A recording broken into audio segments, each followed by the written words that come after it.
Sophie B. Hawkins is a Grammy Award-winning singer, songwriter, and painter. She's had huge hits with songs like Damn, I Wish I Was Your Lover, Right Beside You, and As I Lay Me Down, which was in fact the longest-running single in adult contemporary chart history. Yes.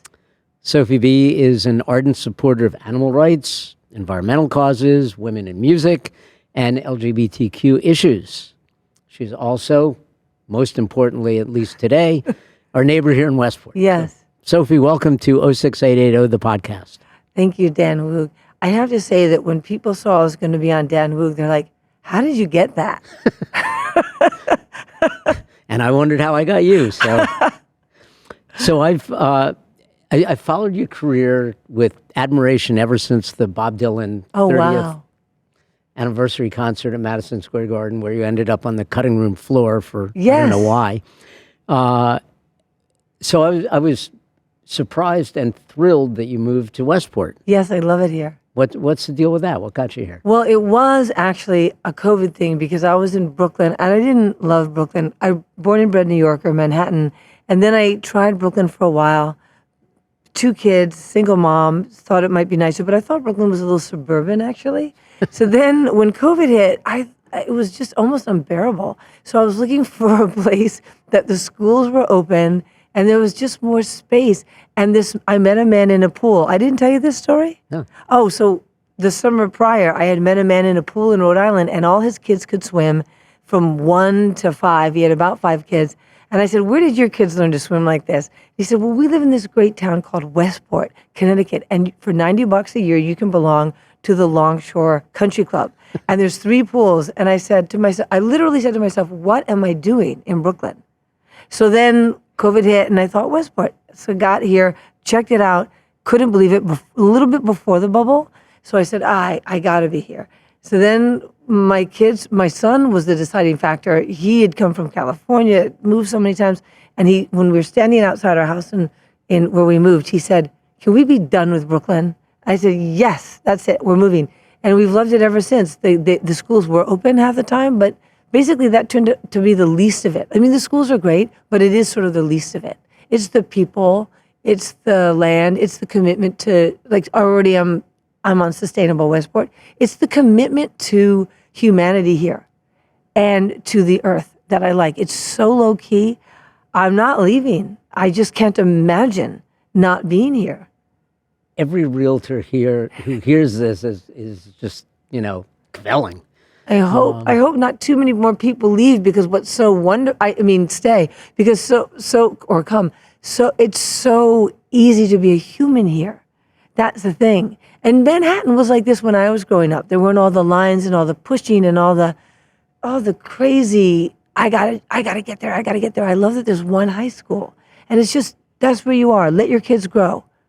That's important to not put the pressure on where the pressure is. They say now that where my son said it so beautifully, his name is Dashel, he said, I heard it used to be that you couldn't get your kids into the house and now you can't get them out of the house. I mean, and that's because, there's so much anxiety about that. So my feeling is Westport is a place where you can just let your kids grow. You don't have to be breathing down their necks. It's really kind of safe. They've got great teachers, great mentors, great things to do. You don't have to get up at 4 a.m. to get them into a program. And I can do my work as an artist. I have all kinds of friends, Where does that come from? What makes people that happen? In Westport? Yeah. Well, I think, I don't know, because I haven't been here long enough, but here's my suspicion. Say in my neighborhood, we have people who grew up here, who are, what's the word? It's all kinds of brackets of income, which is really important. When I go to Greenwich, because I have a friend there, otherwise I wouldn't go. It's all about money and showy, and you just feel the pressure. And I feel sorry for my friends who live in Greenwich. I feel because they're under so much pressure to perform and to keep up with people. But when I'm in Westport, I put on pants to come here. I don't have to get out of my flip-flops and my sweatpants. Nobody cares. I don't have to put on lipstick. I can be involved, like I said, with Sustainable Westport, write my songs, go on tour. Nobody cares. There's people on my street who rent. There's older people who have owned. It's all kinds of people. The taxes are low, I think. And I think that helps. Yeah. That you can be here as any kind of person in any kind of income bracket, get the best $90 a year for a country club. Where else in the whole world is that existing? I don't want to promote it too much, actually. The secret is out. Fascinating, because you really came with no knowledge and dove right in. I grew up here, and the music scene in the 60s and 70s and 80s was really robust. There were clubs, there were bars. I heard Miles Davis rented a house in Westport. I don't know if Miles Davis did, but some musician told me that. I'm not sure he's telling the truth. Johnny Winter, and there's no more clubs. This is a great venue here in the library. Yes, Mark Naftalin's Blues. And Verso Fest. So is there a music scene here that you've gotten into? Well, like we talked about, the first gig I did, I think Litchfield, and then here in Westport, I did the, what's it called in April, in May and June? The Spring. Summer of Soul. Yes, it's called that. So, yeah. But I did the festival here, right out there in the outdoor thing. There's a music scene. Of course there is. I'm playing at the Fairfield Theater Company on March 31st. So there is a music scene. There's so many musicians. And the other thing about it is, for me, I'm using musicians from all around here. So it's easy to come and go from Massachusetts, Westchester, even Manhattan. By the way, I go to Manhattan almost every weekend. My family is still in Manhattan. I literally walk to the walk to the train station, get on, come back. I'm so grateful to be back here, because so it's easy to be creative here. Yes, there's a music scene here. And the art scene? Are you still doing art? Yes, I'm painting all the time. I was just showing off one of my paintings I did on my road the other day. On an interview. And by the way, I have a project with the library here too. I don't want to talk about it because it's still in its developmental stage, but it is a scene here. In other words, you can live here, you can do whatever kind of art you're doing, and you can find the support, and you can be active and inspired, and that's what I have felt. Sustainable Westport, what are you doing with them? Yes, well, Sustainable Westport has a lot they're doing. They're doing a lot in the Greens Farms Elementary School, and that's where all the moms are from. But we all have our goals, and one of my goals, it's a long-term goal to get all the plastic bottles out of Westport. But they're doing tremendous with composting and education. So I compost now. I never did before I got here. They're recycling in the schools, composting, getting the kids more active, and they are doing it. And then I know there's stuff in the high school. But so it's a group that is very, very visual, they're vocal, they're here, you see them at every parade, and they're trying to get people to join to help get Westport completely, zero waste. That's too long an answer, but that's what it is. No, it's a great answer, but, some people would look around and they'd say, oh, there's all these big homes here. Yes, well, I don't have one of those big homes, and I understand that they can have that impression, because when people ask me, oh, you live in Westport, and they think about the big homes, but most of Westport, in my experience of 2.5 years, is not that.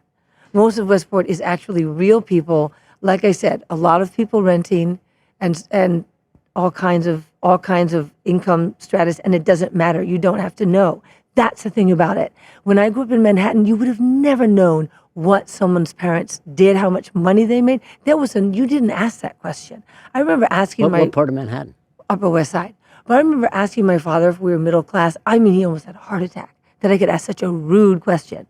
So I try, and that's how I am with my kids. It doesn't, but anyways, but there's also a lot of electric cars here. And have you seen the parking lot out there? How many electric spaces there are? And I think that's part of what makes Westport affordable. That company must pay for those spaces. Am I wrong? I don't know. That's a very good question. Well, so that's what I say to my kids. Look at these spaces. These are for electric cars only. See, this is why Westport's affordable, I say to them. I hope I'm right. Somebody's paying for those spaces, so we don't have to. Oh. Hopefully that's the answer. Let's figure it out. Yeah. Westport Pride, the LGBTQ group. Have you gotten involved at all? No, I didn't even know there was one. Yeah. Oh, so that's really cool. Yep. Well, I'm a famous omnisexual. I'm the first person who ever said that word. Did you know that? You were the first one to say omnisexual? Yes, in 1992, in an interview with John Perales for the New York Times, he said, "Are you gay?" Because of "Damn, I Wish I Was Your Lover," the third verse. And I thought really long and hard about it. And I said, "The truth is I'm omnisexual." He's like, "What is that?" And I said, "My gender doesn't define my sexuality." And I knew I was right. And now this is a thing. That was 92. And I said, "By the way, your gender doesn't define my sexuality either. So if you're straight, doesn't make me straight. If you're gay, it doesn't make me gay." And now this is a thing. Actually, a bunch of kids came over to our house about 2 years ago, and one of them said they were omnisexual. And I wasn't, because I'm a mom, I'm not allowed to say, "Hey, I did that." But I secretly called my friend and I said, "Can you believe this? This is happening." Wow. Was there any pushback when you Yes, said that? of course, Sony wanted to drop me. Sony Music wanted to drop me, but they didn't, thank God. And then I went. You what? dropped Sony. I did in 1998. I'd had it. And I also, there was an opening. You know what people also forget? We didn't have, until 2000, I didn't have a cell phone. There was no internet before. I mean, even in 1998, the internet was so new. That was Napster, was just doing that. You needed a record company. So when I dropped them, it was really rebellious and forward-thinking because we needed record companies. We couldn't get into the world. There was no social media. So I dropped them, though, because they, I wrote all my hit songs. I wrote all the songs on the album except, the Bob Dylan song on the first album. So then I write this song, "Lose Your Way," on the banjo, and they wanted it to be my next big hit for the third album, but they said, "You have to take off the banjo." And I said, then, this is an American folklore instrument, and it was made in America. It's debatable, but they say it's the original American instrument. Man. Made by slaves. So I said, this is the voice of freedom here, and you can't take it off the song because it's integral to the lyrics and to the writing of the song. And we had a big fight, and I listened to mixes they did without the banjo, and I said, "No way, you're completely making me into milquetoast. My fans won't even recognize me." So then I did sue to get my masters back, and they settled because I sued on Christmas. That's what the key was. They were all Italian, very Catholic. So when they got this letter, they're like, "Oh my God, we got to get to Italy with our families. Give her masters back." Wow. And turns out to be a great move. Yes, I did. I have enjoyed my creative freedom since then, and I've put out a lot of records. And I'm putting out a record starting March 24th. "Free Myself" is coming out. I'm very excited about it. I love this record. So how do you make records now compared to how you Well, you know did what? It's 20 the years? same. We were just laughing about how my cassettes are in the library in Verso Studio here. My original cassettes that got me signed to Sony Music are actually in this studio. And "Damn, I Wish I Was Your Lover," all the songs from Tongues and Tales. Well, I still make the recordings the same. I have my studio in my bedroom, but now it's Pro Tools, and it used to be reel-to-reel 8-track. And I record the first version of the song, just like, with some rhythm and piano and vocal, because I want to see if the song is good. And then I might play it for a few friends, and I put it away, the demos. And then when it's time to make an album, I choose, 30 songs or whatever, and I sit with somebody who I'm making the album with, whether it's an engineer or an actual producer, and I say, let's talk about the themes and let's listen to what really holds up. And even for this album, "Free Myself," there was 20 songs that we recorded for the album and even mastered some of them, and they didn't make the cut because in the end one wants to put out a focused, sort of thematic group of songs, and I hope that I was able to do that. Oh, and then, so you go from the demo, and then once you've chosen the songs, then you get the musicians in the studio. And for this album, we actually recorded all the rhythm tracks live. The only thing we overdubbed was real strings, an orchestra, real strings. So the whole thing is there's no synthesizers on this record. It's really beautiful. Awesome. And when does it come out? March 24th. And there's a single that's coming Now, out. it came out, did you see there was a very cute Valentine's card. The Valentine's Day card on social media it was a very sexy picture, and it said, "I used to say, 'Damn, I wish I was your lover.' And now I say," and then you flip it, "I'm better off without you." That's the name of the new single. So how have, in the years you've been in the industry, has your fan base changed? Yeah, well, it's gotten smaller. That's not good. No, it's gotten more, it's more dispersed because I'm not able to have, the downside of leaving Sony Music was I didn't have all that money being pumped into my career and having hit singles. And I would have had, I continue to write songs that could be hits, but I don't have the support behind me. So that's changed. And people, my fans are still out there. And when they hear about me, they go, "What happened to you?" And I go, "But I was just in your town." So basically, it's trying to reach the people who knew and loved my music, because I am the same artist. I just have more songs now. And I'm a little older, but the show is still very dynamic. I'm still jumping around and doing all the moves that they used to love. And it's funnier now because I'm older, but I'm still as flexible. I will say, you come, you get a good show. Well, I saw Darlene Love Yes. at the Levitt Pavilion Yes. Summer of Yes. 2021. It was, I think, a week before her 80th birthday. Oh my gosh. And she was spectacular. I want to be touring when I'm 80. Why not? So nothing's stopping you. No, there isn't. And that's the thing. You just have to stay healthy. Yeah. And that's why it's great to be here. Because it's a very healthy town. Wow. Yeah. You haven't done the Levitt? I did the Supper and Soul. Ah. That was at the Levitt. Okay. I just remember the name. I had said it wrong. I said Summer and Soul, but it's Supper and Soul. They better have me back. I will make sure that they do. I will do my best. Janis Joplin. Oh, man. You starred as Janis Joplin in a play. Yeah, that was really difficult. Because you had to do heroin or what? Well, it felt like it. Well, if I had done heroin, it would have been way easier to play her. I don't do any drugs. I barely even drink. I can't even drink anymore. I can't even eat cookies anymore. It's like too healthy, actually. So basically, I prepared so hard for that role. It was a 3-year preparation. I wrote songs as Janis. I love the songs I wrote. The band thought they were actually Janis Joplin demos. One of my songs was, "If I'm too drunk to walk, put me in the car, I'll drive." I have to put that on one of my albums. She's such a painful figure that it was very difficult to play that. So I went back to when she was 9, and she studied singing from her mother, who was a coloratura soprano, and she and her mother were very close in Texas. I forgot her mother's name, but they call her the Lily something of Texas. Unfortunately, when she became an adolescent, and I have an adolescent, child, they separated because Janis was too much. She was full of all Janis, and the mother rejected her, and it was very painful for Janis. So Janis went off, and grew as a blues singer and a folk singer. And then when she got to San Francisco, she really found her Janis voice. And I have secrets about how she found it, and I trust myself because I'm a musician. I'm a drummer first, and then I played all the other instruments.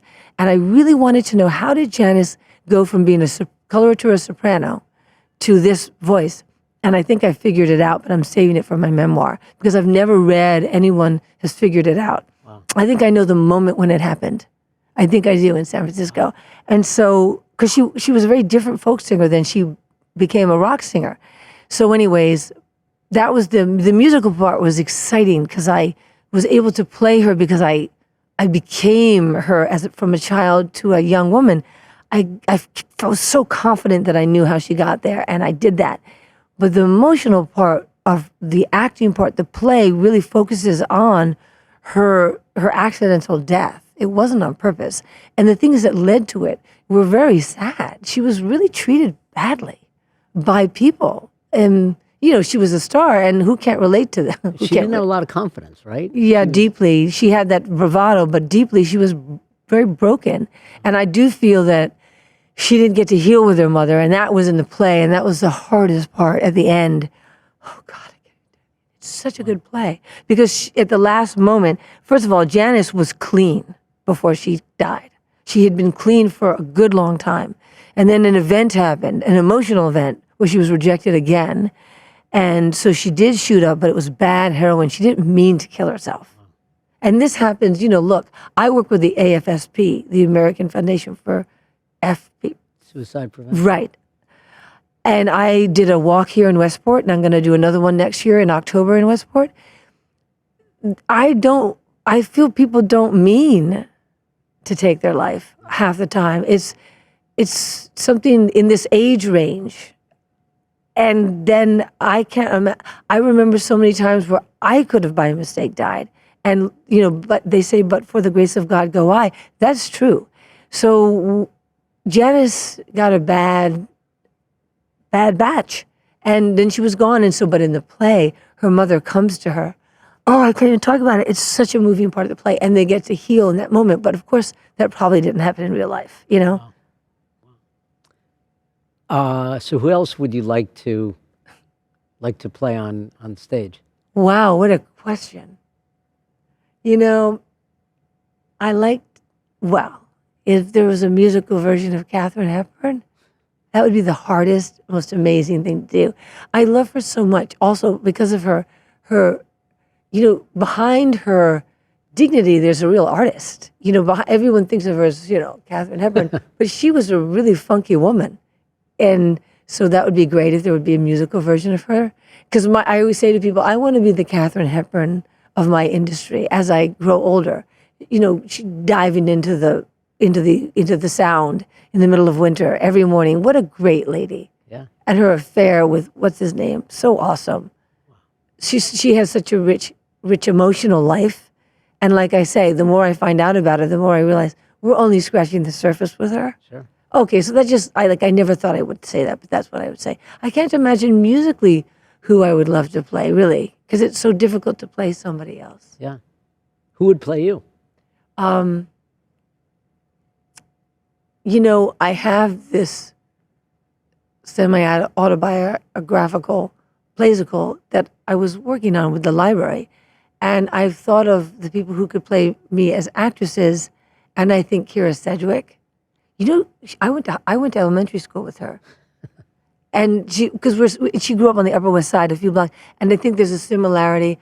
I don't know. I think musically I'd be easy to play. My songs, I don't know why no one's covered them, because it seems like people should, but they say that they're hard to sing, but I don't think so. Singers are so great. That would be somebody as an actress who could play me. I think as a younger person, there's so many people. Oh, Drew Barrymore. Oh, lots of people could play me. I wouldn't be so hard to play. So you mentioned covers. I want to go back to that Dylan concert. Oh, I love that moment. You were there? Yeah. Why was that great rendition of I Want You? I don't know. Didn't make it into the... I don't know what Sony's problem is. That's the thing. They had a problem with me. That was, how many, and it's always men. I swear to God, my future husband was in that audience, because so many men come up to me and say, that was my favorite thing. Why did they cut you out? I don't have an answer. And then it hurt my feelings a lot. Yeah. I mean, what you do, putting yourself out there, you put yourself out there with your words. Yes. Your music on stage. That can't be easy. No, it's really a drag too sometimes. It's okay on stage because there's that barrier, and I've been told it's very funny and everything. And it's great with the music, but I think in interviews I say too much often, and that's when it's really bit me. I think all my mistakes have basically been in photo shoots and interviews. Sorry.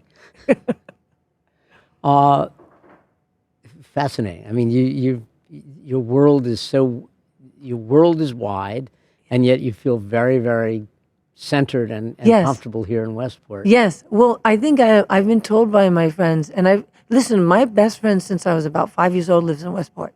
5 years old. You know, her name is Susan Matlock, but now she's Susan Westfall. Okay. So I always have to remember her name is Westfall now. That's, I think, symbolic of I am very centered. I'm a very normal person. I would have been, a doctor or something, but I had these songs that I had to write. I didn't even want to be a songwriter. I wanted to be a drummer. And I remember people telling me, you should be a lawyer, you should go to Harvard. And I was like, I'm gonna play drums. Who knows why? Well, you don't need to know why. Yeah. So when you're here, and you're here most of the time, right? Yeah, every single second, unless I have to go. Okay. What are your go-to places? For eating? For everything. Okay, Fun, eating, taking the kids, you name it. Okay, well, I love going to the beach because I love the beach. And there's stuff for me to do, and there's stuff for my daughter to do. And then I might see my son there. He's on his own. He doesn't need me for anything, which is wonderful. Like, by the way, That's what's also beautiful. With the skateboard, they just go. So I love going to the beach. I love doing the walk, the Aspetuck walk for me. Any place in nature. I love my yard. And there's this guy, Charlie Stebbins, and he's going to help me do all the indigenous plantings because I said I haven't hired a landscaper. I don't want to do any of that. I want to do it all natural. So there's that. There's like, I work a lot, by the way. So I don't leave my house too much. And then I have people come over. And then I just went to dinner at, for Valentine's Day, we went to, what's it called by the train station, the Italian one. Oh, come on, Romanacci's. I love Oco, of course. That tuna thing with the crunchy thing. Do you know that one? Yes. Oh, God. And then I love Basso. And I can tell you the actual meals I love at all these places. But I cook a lot. And all my friends love my cooking. So basically they come over and I cook for them. Nice. Yeah. Nice. I want to go back to something you said about the kids growing up here. Yes. That you think that they can sort of be kids. Yes. I am sure there are people who disagree with you and say that there's too much pressure on them. Yes, yes. I agree. I mean, I talked to the guidance counselor, and she said that is basically what's happening is the kids have too much pressure. And she asked me to read a book by Dr. D'Amour called Under Pressure, and I bought it. And basically, Dr. D'Amour is saying pressure is good. Anxiety isn't bad. It's just all how you allow your children to go through it. So, it's really figuring out what the pressure is. When I was growing up, the pressure was to do so many drugs, to have these relationships that were way too mature. And there was nobody watching us. And so that was a different kind of pressure where no one was policing us. And we had to figure that all out. And now maybe parents are saying too much. I don't know exactly. The pressure of schools, I hope it's going to, the guidance counselor told me, don't put any pressure on your children for schools. And so I was like, thank you. Good advice. Yes, so I'm not. And not easy to do. It isn't easy because then there's the normal thing where you say, well, so say your kid is very academically inclined, but they just like, hey, you're not supposed to put any pressure on me, so I'm going to drop all my da-da-da. And you're like, but wait, you should challenge yourself, shouldn't you? Oops, was that too much? You want to say you've got a great mind. This is a time to challenge yourself and fail. Yeah. That's what you want to say. It's just do it. Don't worry about succeeding. My whole thing is don't worry about your grades, but don't walk away from challenges. And because you don't want there's too much pressure to become an excuse to be a basket case. Yeah. I'm sorry, was that too strong? No, that's perfect. Because I put pressure on myself at 14 to be a drummer, to be a musician. No one was putting pressure on me. And if my parents had put pressure on me, I would have welcomed it. So it's this really hard, and my drum teacher put incredible pressure on me because he could see that I was just flailing. Yeah. So he said, you got to practice 2 hours. You got to practice 4 hours. You've got to get into Manhattan School of Music. And I didn't go, hey, that's too much pressure. Or maybe I did, but then I went, he's right. I should try it. So I did. And I tell my son, if I didn't have my drum teacher pushing me, I may never have risked it. I may never have. This is a very hard conversation with kids because they know so much now. And they've got all our buttons. They know it all, yeah. They know it all. They've got all our buttons. And we don't know what they know. We don't know their lives. Right, we don't know, and we're not supposed to ask too much. Yeah. And so I basically don't know. I just say, I don't know. This is what I'm going to tell you because these are the only things I do know. But whatever happens, I'm here. And I love you so, so much as you are. That's the thing is you have to love them as they're failing, as they're succeeding. It doesn't matter. We can't judge that. As we can't judge ourselves. If I was sitting there, when my friends go, I'm not sure I like that song, I want to punch them in the face. But at least they're honest, right? I don't actually want to punch them in the face, but I want to say, F you, this song is great. And then I go, maybe it wasn't that good. It's like that. It's like you're a kid. Yeah, back to the kid. So last question. This is great. Yes. What's ahead? Is there another album? Yes. Do you always look ahead? Yes, of course. I'm already thinking about the next album. I'm thinking about the project I want to do here at the library, my Playsical. I'm thinking about, I've been writing this memoir. I hate to call it a memoir, but I do think memoirs are good. So there's the album out now, which I really have to focus on because it's out and I'm touring for it. Then there will be the next album, and hopefully there'll be other stuff that I've been working on for years and years and years that will emerge. But basically, yeah, and then I'm a single mom with kids, so they're always going to come first. They do, and I'm so happy about that. And I know that my fans, I hate the word fan, the people who like my music, they get it. They have kids mostly. Yeah. Yeah. So there's your next album, a single mom with kids. Yes. Yes. In Westport. Yes. Yes. Wow. Yes, not bad. I'm very lucky. Not bad at all. We are very lucky, and we're lucky to have you as a neighbor. Sophie B. Hawkins, thank you for coming on 06880, the podcast. Thank you so much.